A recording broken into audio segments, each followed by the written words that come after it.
muy buenos días, ¿qué tal? ¿Cómo estáis? Bueno, yo os doy la bienvenida a este nuevo programa del Bien Comer, donde nos empapamos de muchísimos temas sobre nutrición. Y bueno, pues como siempre vamos a hacer un repasito de las noticias alimentarias que han acontecido a lo largo de esta semana. Y la segunda parte de nuestro programa va a ir pues, charlando, ¿no?, con Cris. Y en este caso vamos a hablar de temas de gastronomía.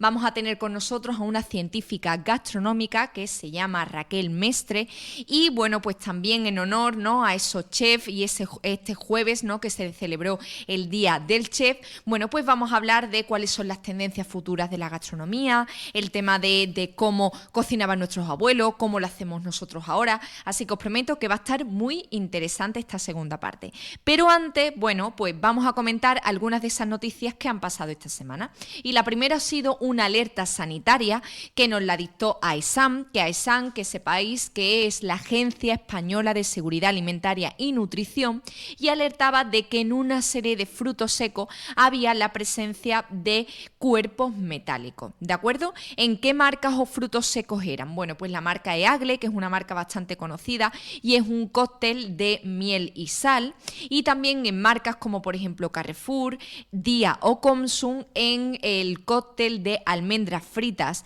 con miel, ¿vale? Pues también se encontraba estos cuerpos metálicos. Así que, bueno, pues mi recomendación como tecnóloga es que si tenéis alguna de estas marcas o alguno de estos cócteles de frutos secos en casa, pues no lo consumamos, ¿de acuerdo? Por esta presencia de estos cuerpos. Y, bueno, pues siempre es bueno conocer pues todas estas alertas sanitarias para evitar pues cualquier intoxicación alimentaria o alergia alimentaria, ¿de acuerdo? Todas estas veces que hemos hablado de alerta sanitaria tenía que ver con listeria, salmonela, que son bacterias, ¿vale? Y que tienen un origen biológico, pero en este caso hablamos de cuerpos metálicos presentes en estos frutos secos, ¿de acuerdo?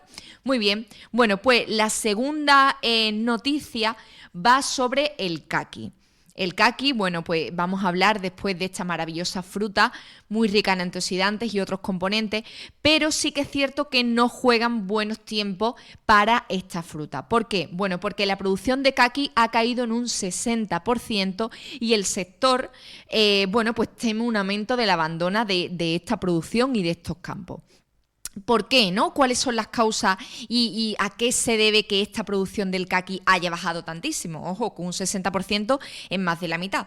Bueno, pues debido a las condiciones meteorológicas que no han sido nada buenas, que han sido muy adversas, también hemos tenido temperaturas altísimas, no ha habido lluvia, también ha habido una plaga de la mosca blanca, entonces todas estas causas han hecho que esa producción se reduzca y que se prevea que más o menos la producción sea pues de unas 50.000 toneladas, que bueno, nosotros podemos pensar, es muchísimo, Cris, pero no es así. ¿Por qué? Porque hace 2 años, sin irnos más lejos, pues había una producción de 115.000 toneladas de caqui y ahora, pues este año se prevé 55.000, con lo cual, bueno, pues es bastante poquito.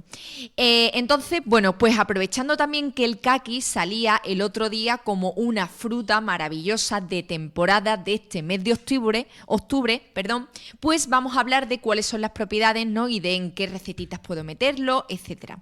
Bueno, lo primero decir que el origen de esta fruta se remonta a China y Japón y que cuando nosotros la traemos a España es en el siglo XVII, ¿de acuerdo?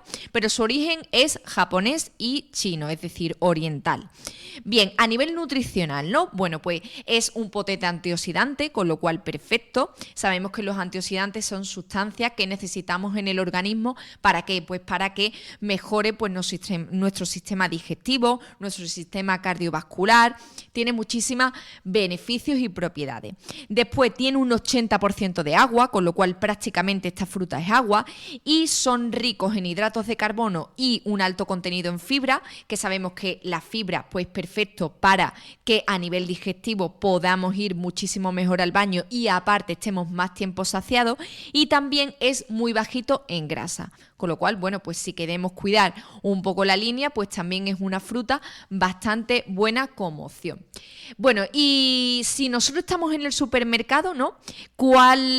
¿Cómo elegir un buen caqui, ¿no? Es decir, pues qué paso, qué consejo puedo daros para elegir uno bueno. Bueno, lo primero es que tenemos que ver que la piel no tiene imperfecciones, es decir, que no tiene magulladura, que no tiene rotura, es decir, que está perfecta. Y por último también que ese color sea uniforme. ¿Por qué? Porque si el color es uniforme me está indicando que el punto de madurez de esa fruta es perfecto, ¿vale? Entonces, si vemos que la piel no tiene imperfecciones y el color se reparte homogéneamente por todo el fruto, perfecto, porque tendrá su punto óptimo de madurez, ¿de acuerdo?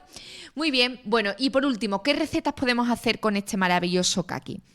Bueno, pues podemos ir desde una ensalada, podemos hacernos un bol o una macedonia mezclando mucha fruta y que el caqui sea uno de estos protagonistas. O también podemos hacer, bueno, si ya somos un poco más cocinilla y no nos gusta más el tema de la cocina, podemos hacer, por ejemplo, unas 1000 hojas de caqui con langostino, ¿de acuerdo? Y vamos poniendo esa hojita de caqui, vamos intercalando esos langostinos que, bueno, pues tiene bastante buena pinta.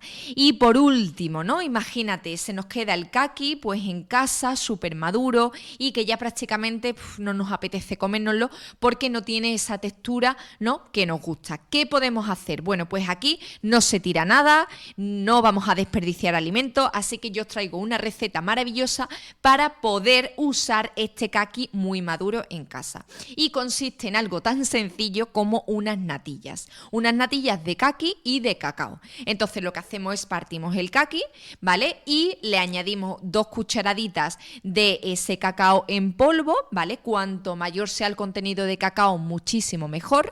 Entonces tenemos ese caqui maduro, tenemos esas cucharadas de cacao en polvo, lo batimos, lo mezclamos cuando ya tengamos esa textura, esa consistencia cremosa, ¿vale? Y compacta, pues ya tenemos nuestras natillas. Es decir, es algo tan simple y tan sencillo como añadir ese caqui, ¿vale? Y 2 cucharaditas de cacao. Y si queremos que esa textura sea mucho más cremosa, podemos añadirle un yogur natural si tenemos en casa y nos gusta, ¿de acuerdo?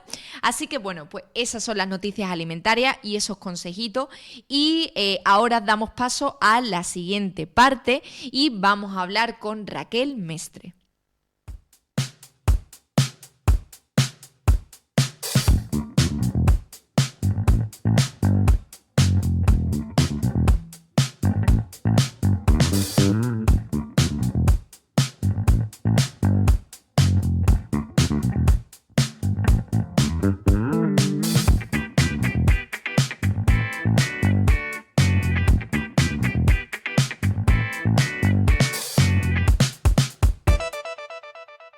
Bueno, pues hoy venimos a hablar sobre gastronomía y tenemos una invitada de honor muy especial que se llama Raquel Mestre. La tenemos con nosotros, ahora le vamos a dar voz y paso, pero antes quiero hacerle una pequeña presentación, bueno, pues para que todos la conozcáis, ¿no?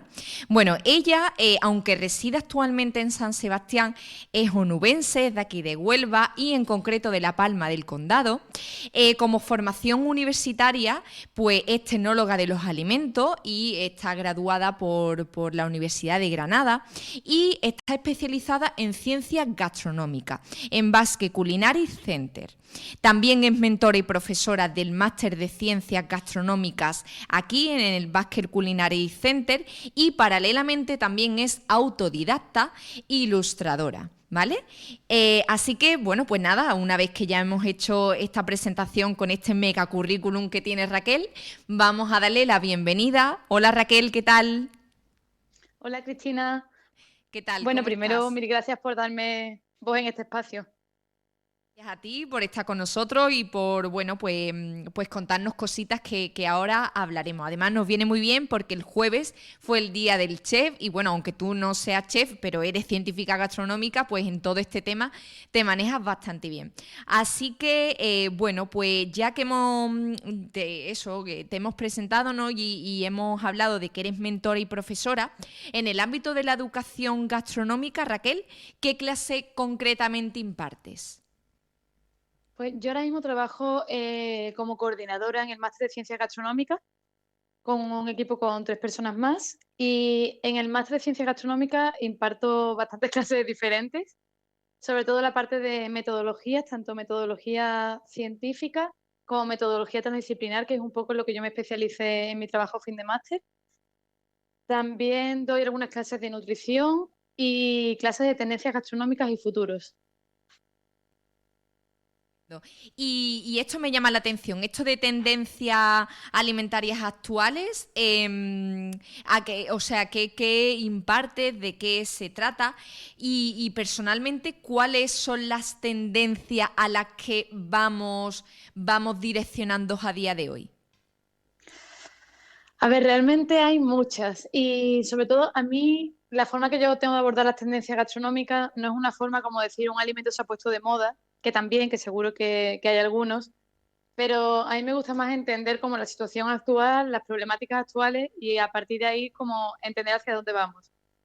Pero pues no sé, o sea, por comentar alguna, una que es muy clara es como la tendencia hacia el pasado.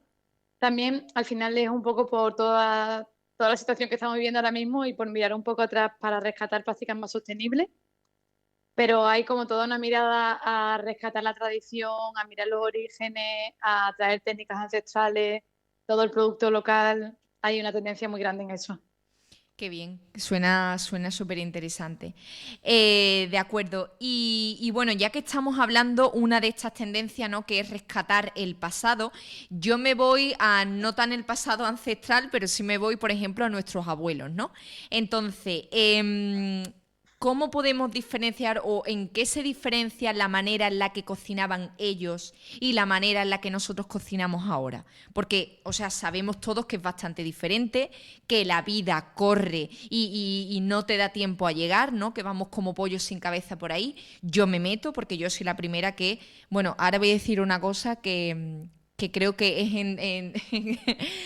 que es que yo no sé cocinar. O sea, yo como tecnóloga y especializada en seguridad alimentaria, pues se me da fatal la cocina y no sé cocinar. Pero sí que es cierto que no sé cocinar y encima tengo poco tiempo, entonces se juntan ambas cosas.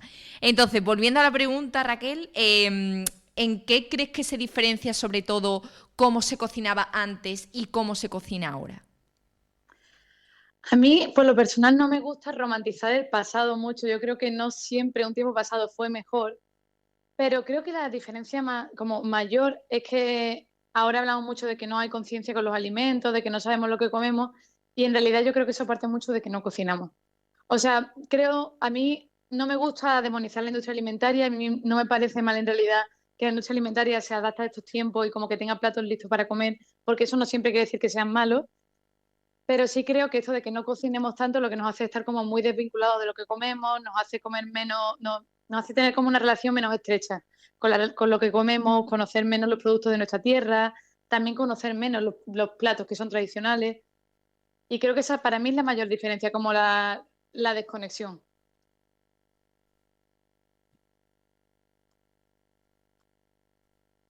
Para que tengamos esa conexión o esa relación más estrecha con la gastronomía, con la cocina, ¿qué consejos puedes darnos?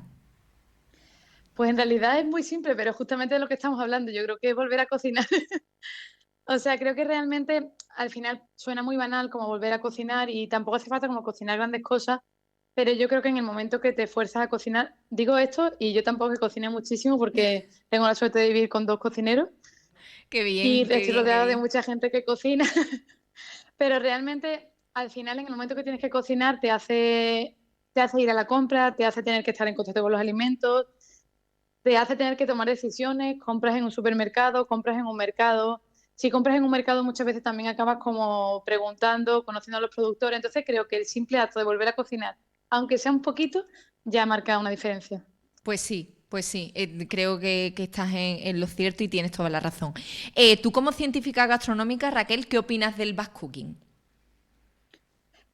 Perdón, te escucho un pelín como mal y lejos. Sí, vale, pues te repito de nuevo la pregunta. Como Sí, por favor. científica gastronómica, ¿no? Y metida ahí docente en toda esta rama, ¿qué opinas del movimiento batch cooking? A ver, yo creo que es un movimiento que se adapta mucho a, a los tiempos que vivimos en realidad. O sea, creo que Es que creo que es como un nombre moderno a lo que se ha hecho como, como mucho tiempo y como toda la vida. O sea, como eh, a mí me recuerda mucho cuando mi madre, que siempre que me dice como de si haces puchero, que es que ahora yo tengo una sesión por intentar aprender a hacer el puchero de mi madre, y cuando hablaba con mi madre me decía, que si haces puchero, haz un puchero grande para toda la semana, congelas como caldo por una parte, porque así ya tienes como caldo para sopa, tienes como la verdura por otra parte. Entonces yo creo que en realidad es todo esto de volver a darle nombre a prácticas que ya se hacían. O sea, creo que hay muchas prácticas que en realidad ya las teníamos y en ese sentido, pues, sin romantizar, pero creo que sí que hay que mirar un poco al pasado porque también, como intentando luchar un poco contra el desperdicio alimentario, es verdad que hay muchas recetas tradicionales que parten de la base de volver a cocinar con algo de lo que te sobró. O sea, las croquetas son eso. O sea, tenemos que dejar de hacer croquetas tan fancy y un poco más como volver a hacer esas cosas que se hacían antes. To- Entonces, pues el batch cooking yo creo que está muy bien, sobre todo cuando tienes una vida como ajetreada, pero en realidad yo creo que si no le damos como tanta importancia como el pensamiento de que tiene que ser como hacer mis platos, sino en lugar de pensar como, ya que cocino, cocino como para más de un día y me alimento bien más de un día.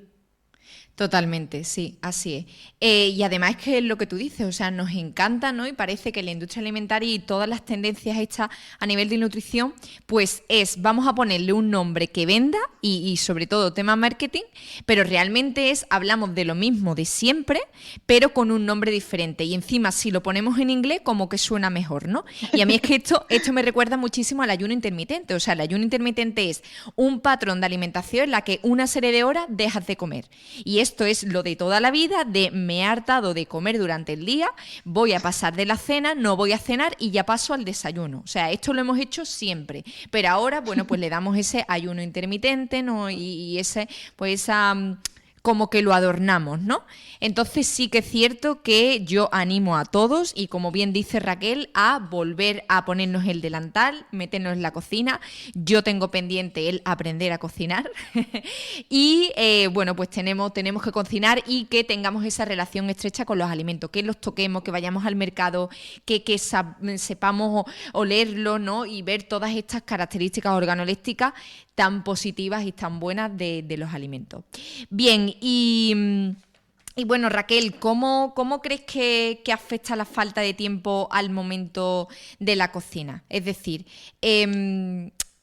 ¿está relacionado con el hecho de que haya más productos ya envasados y listos para consumir en el supermercado?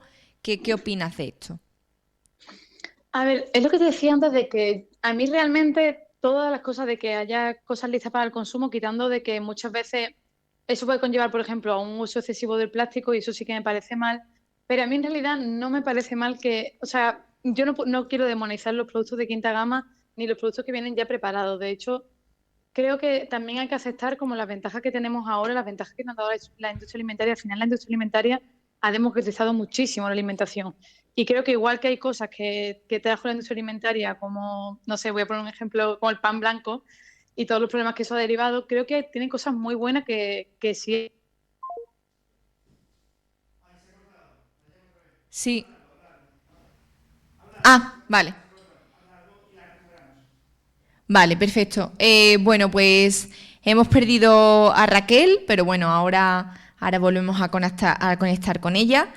Y bueno, pues hablando de eso, de que es muy importante el hecho de que nos metamos en la cocina, ya independientemente de si hacemos un batch cooking, de si no lo hacemos, el hecho es de que volvamos a recuperar, ¿no? El ponernos a cocinar y nos metamos en la cocina y bueno, pues es importante todo esto. ¿Sigo? Vale. Bueno, pues ahora vamos a... Sí, Sí, sí, sí, sí, pero se me ha cortado, no sé por dónde estamos. Raquel, sigues ahí, ¿no? Sí, sí. Estupendo, vale. Pues eso, lo que nos decía, ¿no? La quinta gama. Vale, sí. Lo que me refería es que yo creo que no hay que demonizar la industria alimentaria y aprovechar las ventajas que nos da de que ya que tenemos menos tiempo, si hay cosas que vienen más listas para el uso y quitando la parte como que si puede ser negativa como del plástico, creo que realmente deberíamos como abrazar eso. Creo que también pasa mucho en restauración. Hay un tema bastante serio con el tema de los stagiaires, como todos estos chicos que van de práctica a los restaurantes y que siempre suelen tener como el trabajo más precario de los restaurantes. Realmente creo que hay partes de la preproducción que si se industrializaran y como se derivaran a terceros, yo creo que realmente nos haría la vida como mucho más fácil y sobre todo permitiría condiciones laborales mucho más justas para todos. Entonces, creo que igual que la industria alimentaria ha traído cosas malas, creo que también ha traído muchas cosas buenas y creo que podemos volver al pasado en las cosas que decíamos antes, pero también tenemos que aprovechar todo lo que hemos avanzado y si eso nos permite vivir mejor, creo que sin duda es lo que hay que hacer, la verdad.